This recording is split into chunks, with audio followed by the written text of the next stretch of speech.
Bienvenue dans cette nouvelle vidéo où on va voir des notions qu'on n'a pas eu l'occasion de traiter sur cette chaîne. On va essayer de faire des travaux pratiques en sécurité informatique, des TP destinés aux étudiants inscrits en troisième année de licence génie des télécommunications et réseaux. L'objectif majeur de ce TP est de traiter des problématiques en relation avec la sécurité informatique. Donc, première étape, ça serait d'expliquer l'environnement de travail. Donc, on va travailler dans un environnement virtualisé. On va utiliser VirtualBox pour faire en sorte qu'il y ait cet environnement virtuel. Donc, on peut aussi opter pour VMware, par exemple. Au niveau de VirtualBox, on va installer Kali Linux. Donc, Kali Linux est une distribution Linux orientée sécurité. Donc, c'est une distribution où diverses applications en relation avec la sécurité sont installées par défaut. Et c'est le système d'exploitation à utiliser lorsqu'on étudie la sécurité informatique. Parallèlement avec ça, on va travailler avec Python comme langage de programmation. Donc, la première étape de ce TP sera la présentation de ce langage-là.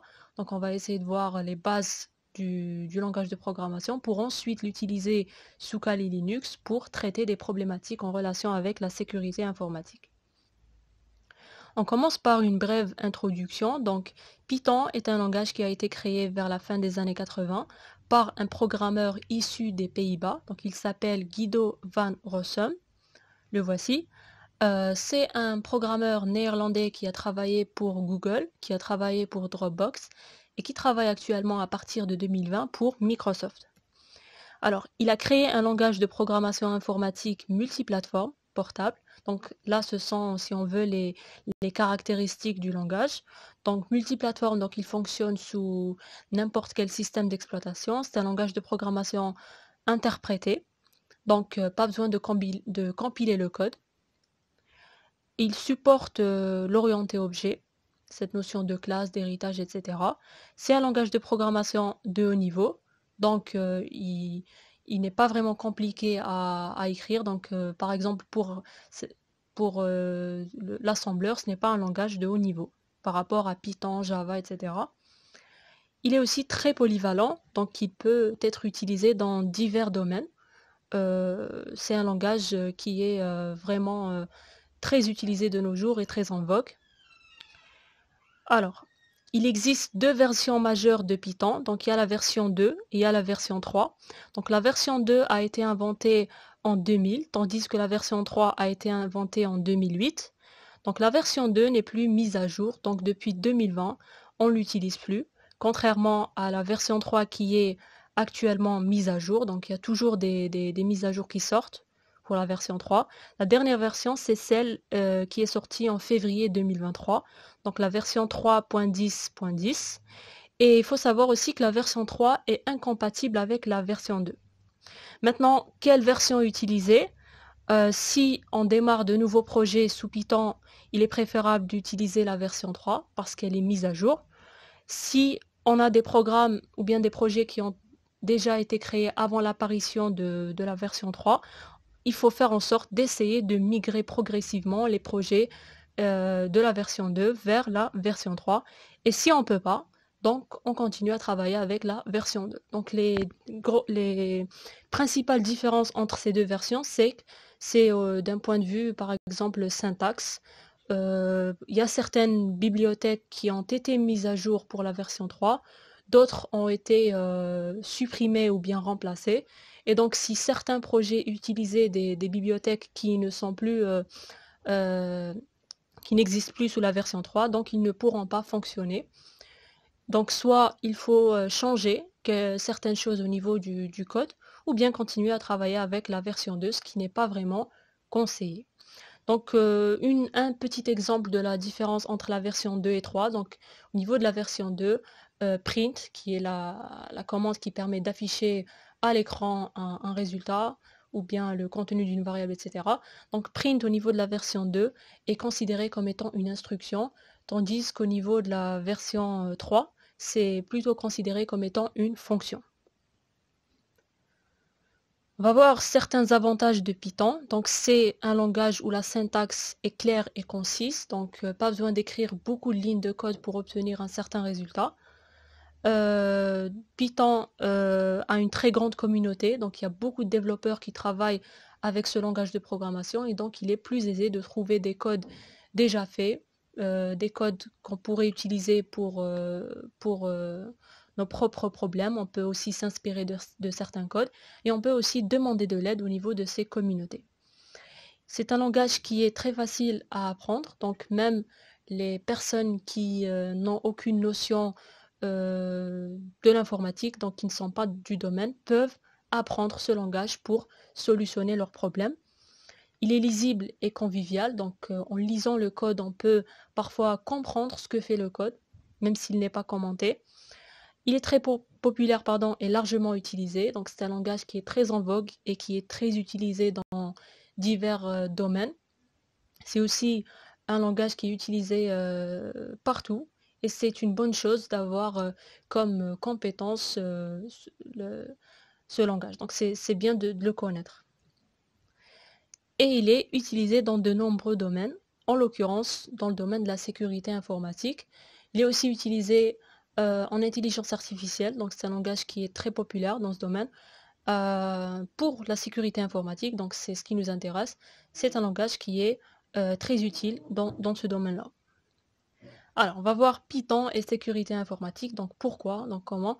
Grâce à Python, on peut par exemple créer facilement des outils de sécurité, par exemple des scanners de vulnérabilité, des outils de test d'intrusion, des outils de sécurité réseau. On peut aussi travailler avec la cryptographie. Donc, nous pouvons utiliser des fonctions de chiffrement et de déchiffrement grâce à des bibliothèques de cryptographie qui existent. Donc, pas la peine d'écrire tout le code d'une fonction de chiffrement d'un certain cryptosystème. Donc, il y a certaines bibliothèques qui existent sous Python qui permettent de bénéficier et d'avoir les fonctions de chiffrement et déchiffrement sans avoir à les écrire à zéro. Et on peut aussi utiliser Python pour l'analyse de données de sécurité. Par exemple, on peut l'utiliser pour traiter les journaux d'événements. Donc tout ce qui est fichier log, c'est très important. Ça nous permet par exemple de filtrer certaines informations, d'extraire des informations à partir des fichiers log. On peut aussi l'utiliser pour filtrer le flux réseau, donc tout ce qu'on reçoit au niveau de notre carte réseau, comme paquet, etc. On peut filtrer ce qui se passe, donc on peut extraire certaines informations. Et ce qui est bien avec Python, c'est que on peut le faire avec d'autres langages, mais c'est plus facile à faire au niveau de Python. Alors, ce qui est bien, donc il y a Cisco Networking Academy, donc c'est la plateforme où l'on peut faire des formations payantes et gratuites. Donc en général, Cisco investit dans des formations en relation avec les réseaux, donc CCNA par exemple, CCNP. Et récemment, il y a une formation destinée à l'apprentissage du langage Python. C'est une formation qui est gratuite, donc elle existe, donc il y a deux niveaux. Donc il y a le niveau 1 et le niveau 2. Donc le niveau 1 nous permet d'apprendre les concepts fondamentaux de Python. Donc tout ce qui est algorithmique, variable, etc. C'est pour les débutants. Donc c'est très facile de comprendre cette formation. Donc il faut aussi savoir qu'au niveau des formations Cisco, on a un cours. Nous avons aussi des tests de chapitre et des tests finaux. Et on a aussi des labs pour exécuter du code. Donc la durée maximale de cette formation est de 30 heures. Donc on peut la faire en moins de 30 heures ou bien plus de 30 heures.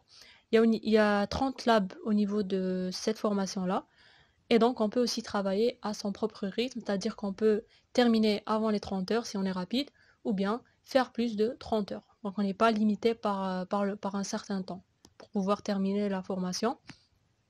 Cette formation est disponible en anglais et en espagnol. C'est une formation qui est 100% gratuite et à la fin de la formation, on peut obtenir un badge digital. Donc le badge va certifier qu'on a appris toutes les notions qui existent au niveau de cette formation. Donc parmi les notions qu'on va apprendre, il y a une introduction à Python et à la programmation, type de données, variables et instructions d'entrée-sortie, instructions conditionnelles, instructions itératives, les boucles, les listes, les tuples, les dictionnaires, donc des structures de données avancées, suivi des fonctions, et puis la gestion d'erreurs et d'exceptions. Donc voici en résumé le contenu de la première formation. Et donc, c'est n'importe quelle personne peut faire cette formation. Pourquoi? Parce qu'on introduit vraiment Python de manière très simple, aussi bien à la programmation, donc pour les personnes qui ne connaissent pas certaines notions d'algorithmique. Pour la deuxième, donc la deuxième partie, donc c'est un peu la suite. Donc elle nous permet de voir des concepts avancés. Le niveau est intermédiaire, donc c'est clair qu'il faudra faire d'abord la première formation pour comprendre la deuxième. La durée est aux environs de 40 heures. Il y a 21 labs au niveau de cette formation. On peut aussi avancer à son propre rythme, donc la faire en moins de 40 heures, ou bien la faire en utilisant un temps plus que 40 heures. C'est-à-dire qu'on peut faire un chapitre, puis s'arrêter pendant un mois, puis faire le second chapitre, etc. Donc on n'est pas limité par le temps. Elle existe aussi en anglais et en espagnol. C'est 100% gratuit et on peut acquérir le deuxième badge digital de cette formation qui va attester qu'on a compris toutes les notions de cette formation, à savoir la notion de module, package, pip, les caractères, les chaînes de caractères, la gestion d'exceptions avancées, la programmation orientée objet, l'utilisation de fichiers et utilitaires. Donc c'est une formation qui traite de concepts assez avancés de Python. Et donc ça serait bien de faire la première, ensuite faire la deuxième. Donc cette formation-là va nous permettre d'avoir un aperçu assez bon de Python. Et ce qui est bien au niveau de la formation, c'est qu'il y a un cours qui est détaillé. Donc on peut comprendre plein de notions, il y a des exemples, et il y a aussi des scripts, donc il y a des panneaux ou bien des formulaires dans lesquels on peut lancer du code et l'exécuter, etc. Il y a aussi des labs qu'on peut réaliser euh, euh, à notre propre rythme. Voilà. Et pour tester les connaissances, aussi bien théoriques que pratiques, il y a des QCM, il y a des examens de fin de chapitre qu'on peut faire, et même si on échoue, on peut aussi les refaire. Donc c'est une formation qui est 100% gratuite et qui a été lancée récemment par Cisco. Certains peuvent dire pourquoi, parce que Cisco a une tendance vers les réseaux, la sécurité aussi.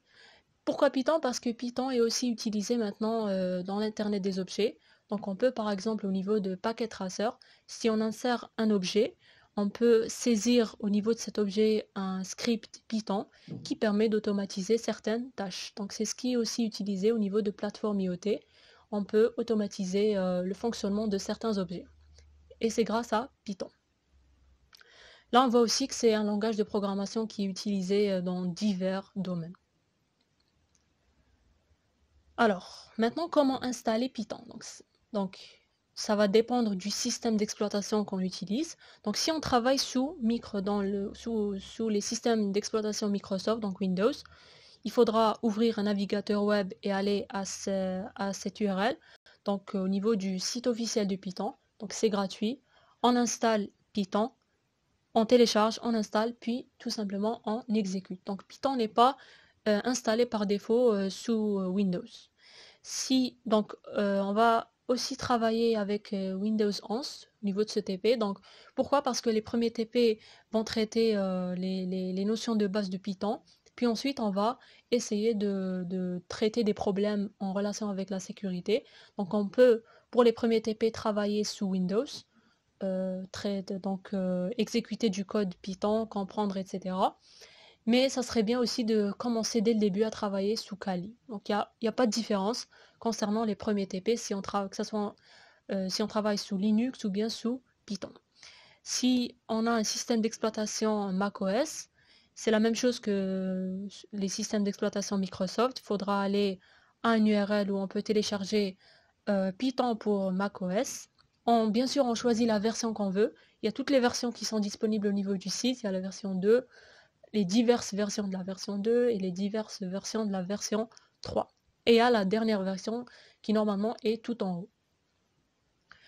On télécharge, on installe, puis on exécute. Maintenant pour Linux, donc si c'est installé par défaut, c'est tant mieux. Sinon, il faudra ouvrir le terminal et taper par exemple sudo apt-get install python suivi de la version, donc python 3 ou bien python 2, virgule quelque chose.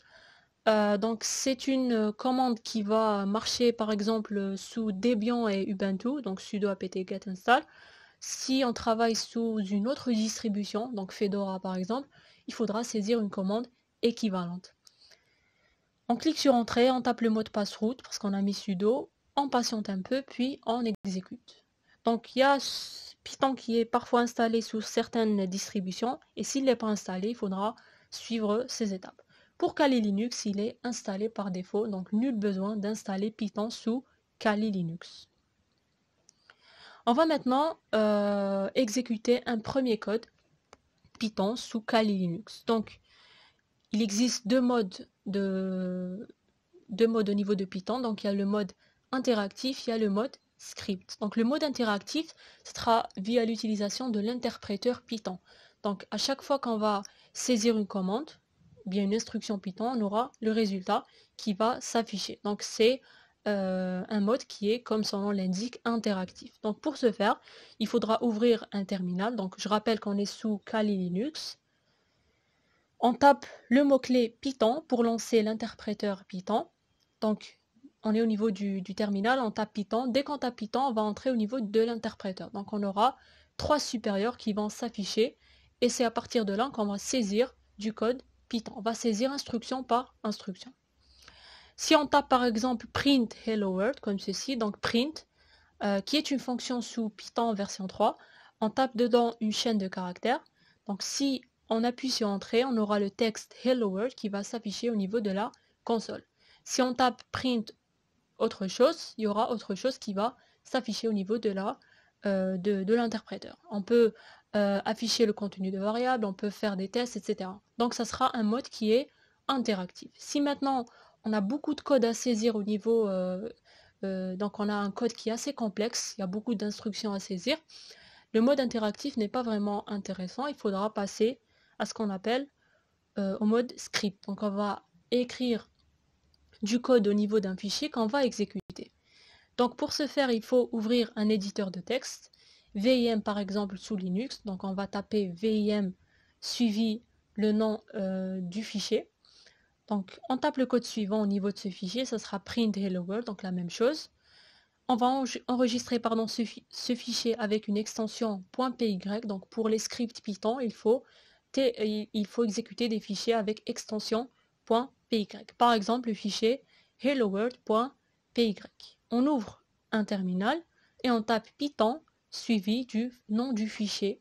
Donc ça sera python helloworld.py. Donc ça va, on appuie sur entrée et ça va nous afficher le texte hello world au niveau de la console. Donc si on avait beaucoup de print à saisir, à afficher, donc on n'aurait pas pu le faire en mode interactif. Pourquoi? Parce qu'à chaque fois qu'on tape print suivi d'une chaîne de caractères, elle va être affichée. Si on voulait avoir un affichage séquentiel, il serait mieux de travailler avec des scripts. Donc on va essayer de le faire. Alors on est sous VMware, on a une machine virtuelle qui est installée.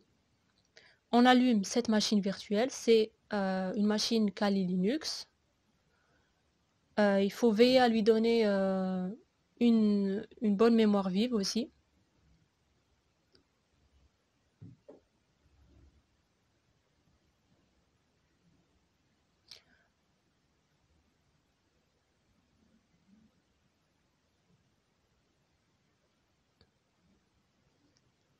On attend qu'elle s'allume. Donc on va essayer d'exécuter Hello World donc en mode interactif et en mode script.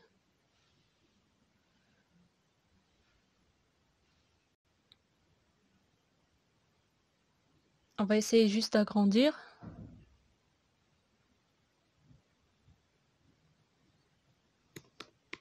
Donc là, j'ai déjà un système d'exploitation qui est installé, qui est configuré, etc. Alors, on va commencer par le mode interactif.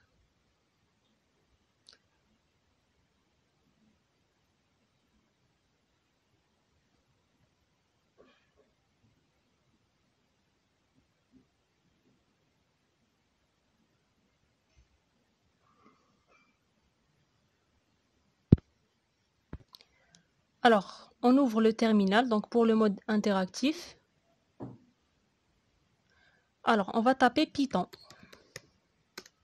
Donc là, on a la version 3.10.8 parce qu'on a installé un système d'exploitation Kali Linux 2022. Donc j'ai installé la toute dernière version. Et là, regardez ce qu'on a. On a l'interpréteur. Donc on a 3 supérieurs. Donc c'est là où on peut taper les instructions Python. Donc je vais taper un print. Hello World. Et là, j'ai Hello World qui s'affiche au niveau de la console. Donc, je peux taper autant de print que je veux. Print bonjour, j'ai bonjour. Donc, au niveau de cette vidéo, on a déjà appris une instruction qui est print pour l'affichage. On verra dans les vidéos prochaines les bases du langage Python. Donc, on verra l'ensemble des instructions, la notion de variable, etc. Donc, on quitte. On retourne au niveau du terminal. Et qu'est-ce qu'on va faire? On va ouvrir un éditeur de texte avec, par exemple, hello.py.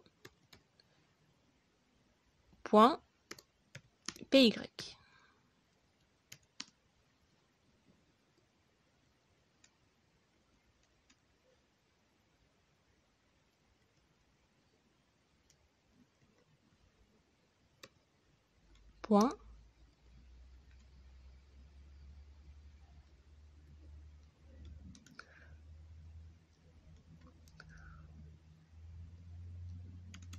Où est le point?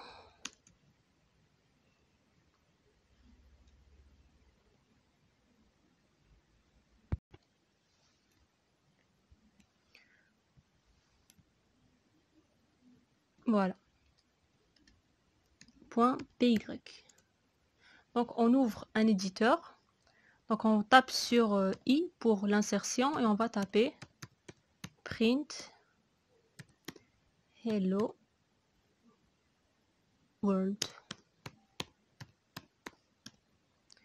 Donc il faut sauvegarder, donc deux points W, right?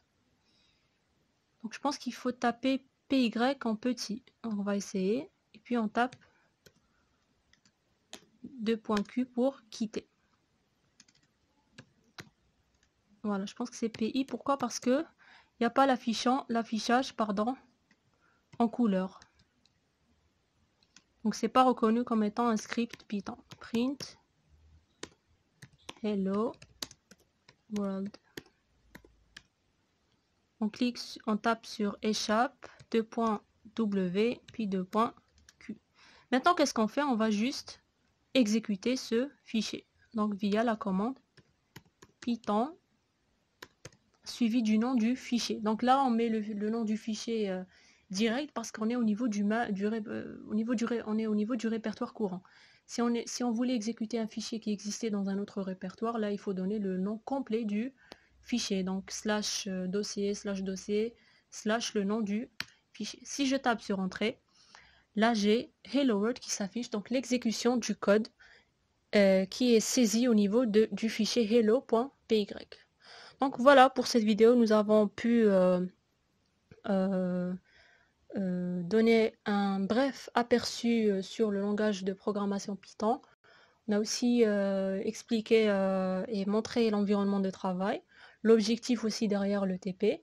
Donc pour les premiers TP, ça va être un apprentissage des bases du langage de programmation. Ensuite, s'attaquer à des problèmes de sécurité informatique. On essaiera de donner des exemples de sécurité informatique tout en faisant cet apprentissage de Python. Voilà.